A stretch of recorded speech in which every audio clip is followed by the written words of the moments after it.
Olá, meus irmãos, eu sou Norberto Peixoto, falando mais uma vez do grupo de Umbanda Triângulo da Fraternidade. O nosso e-mail é triangulodafraternidade@gmail.com. Nesta oportunidade, vamos conversar com os amigos mais uma vez sobre o culto aos orixás. Especificamente, as raízes do culto aos orixás. Muito já se escreveu no Brasil sobre o culto aos orixás, dentro de uma perspectiva das religiões afro-brasileiras, dentro de uma perspectiva da Umbanda e da religiosidade popular como um todo, porque isso está impregnado na alma do brasileiro, não há como se negar. Hoje o Brasil é o país do mundo que mais se fala e se cultua orixá. Diferentemente da sua origem, do seu país de origem, que hoje conhecemos como Nigéria, onde 80% da população não é de confissão religiosa tradicionalmente dos orixás, ou seja, eles são ou muçulmanos ou católicos. Então hoje o Brasil é o país do planeta que tem mais pujante a religiosidade com os orixás. Vamos por parte. Vamos fazer um recorte histórico para nós entendermos alguns aspectos de como isso se solidificou no Brasil e ainda o preconceito vigente é tudo que remete em África. Ainda é muito forte esta questão do preconceito, embora por vezes velado, na sua maioria das vezes. Nós temos esse livro, essa cartilha, digamos assim, que ela é histórica. O Animismo Fetichista dos Negros Baianos, Nina Rodrigues. Essa aqui é uma edição com o apoio do governo da Bahia, Fomento de Cultura do governo do estado da Bahia, Fundo de Cultura. Nina Rodrigues foi um psiquiatra no início do século e ele faz um recorte histórico, etnográfico da religiosidade com os orixás existente naquele momento no entorno da Bahia e no entorno de Salvador, especificamente. E é válido a análise dele no sentido histórico, onde ele realmente registra os usos e costumes das comunidades remanescentes de África que existiam ali no entorno de Salvador, inclusive comunidades hoje ainda existentes, tradicionais, algumas delas. E o que vale realmente o registro do que se vivenciava naquela época. Embora o Nina Rodrigues ele tenha se levado pelo preconceito de superioridade de raça, que era comum naquela época, principalmente pela influência do iluminismo francês. O próprio Allan Kardec escreveu isso numa edição da Revista Espírita, dizendo que os espíritos inferiores encarnariam na raça negra e nos chineses, e conforme o espírito fosse evoluindo, ele encarnaria na raça branca. A gente sabe que isso hoje é uma grande bobagem. A evolução espiritual não está relacionada à cor da pele, muito menos ao tipo de organismo físico que anima a possibilidade do espírito se manifestar no plano material.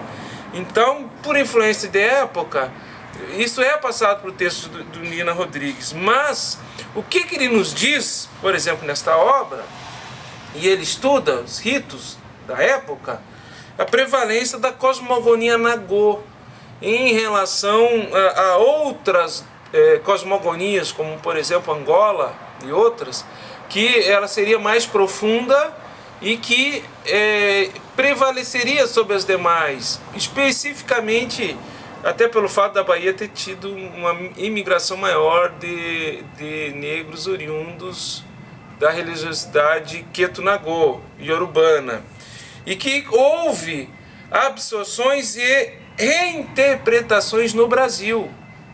Ou seja, ele diz que o que se pratica no Brasil, houve reinterpretações e absorções, uma espécie de sincretismo entre os diversos cultos aos orixás que haviam em África, e que, diferenciando-o do africano, ele escreve esse segundo livro, os africanos no Brasil.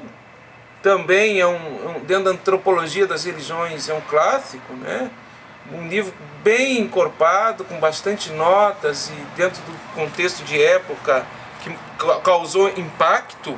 E entre outras coisas, neste livro aqui ele registra que no Brasil houve um sincretismo, ou seja, se reuniu o culto aos orixás no mesmo local, ao contrário de África, ou seja, na África, determinada cidade cultuava um orixá, outra comunidade, outro orixá. Não existia o culto no mesmo espaço sagrado como no Brasil. E isso aqui, os sacerdotes que para cá vieram se viram obrigados a democratizar o mesmo espaço sagrado para cultuar os orixás, sobre o disfarce do sincretismo católico, senão eles não conseguiriam.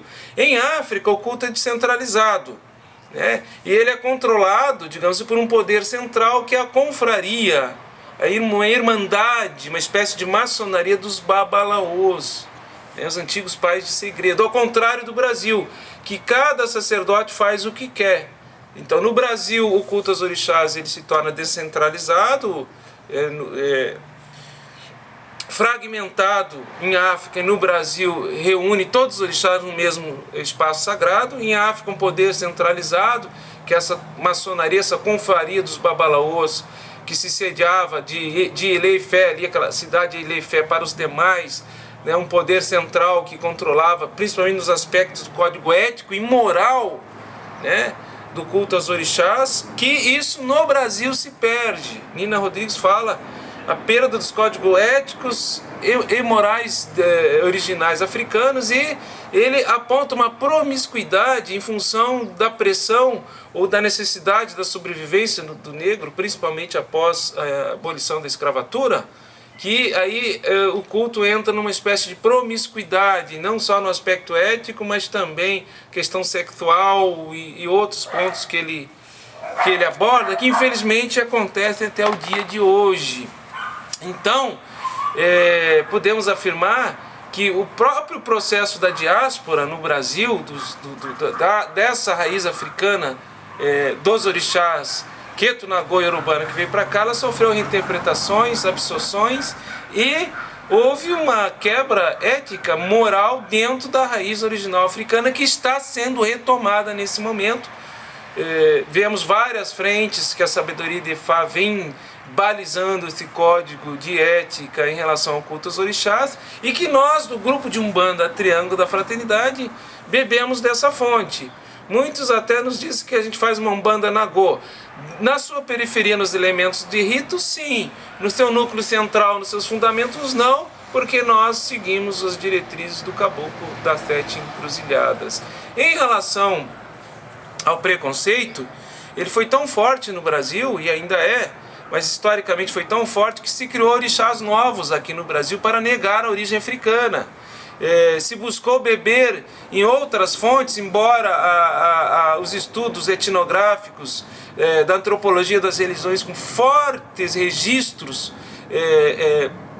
comprobatórios da origem da palavra orixá em relação à cultura Nagô e a sua rica cosmogonia, mesmo assim se procurou beber em outras fontes, né? Se foi até o Veda, se foi até aos livros abrâmicos e outros, para tentar se negar a origem africana da Umbanda em relação aos orixás no Brasil, que inevitavelmente é forte, pujante, e ainda vai continuar, porque o Brasil, a alma do brasileiro é destinada à diversidade, à fraternidade universal, embora o preconceito ainda seja muito forte. Por que eu falo isso e afirmo que o preconceito é muito forte?